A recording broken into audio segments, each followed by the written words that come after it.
3. veebruaril on Tapal Kaitseväe Akadeemia 26. põhikursuse kaudtule eriala kadettidele kaudtulevahendite tutvustamise raames esimest korda näitamiseks äsja Eestisse jõudnud suurtükiväesüsteemid Caesar.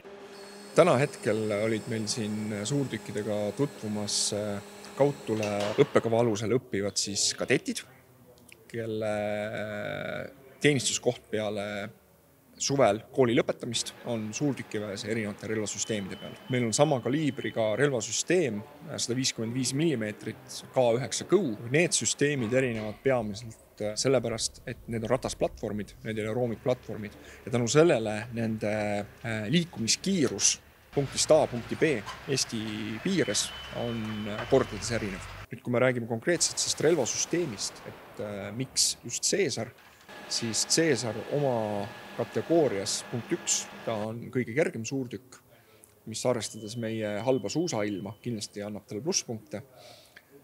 Teiseks, Caesar on antud hetkel maailmas enim müüdud suurtükk, mis tähendab seda, et varuosade baas on piisavalt suur ja lai ja see relvasüsteem on ka tootmises. Caesar on hea ja lihtne suurtükk, mis tähendab seda, et seda on ka lihtne õpetada ajateenijatele. Selle relvasüsteemiga hakkavad tegelema peamiselt reservväelased.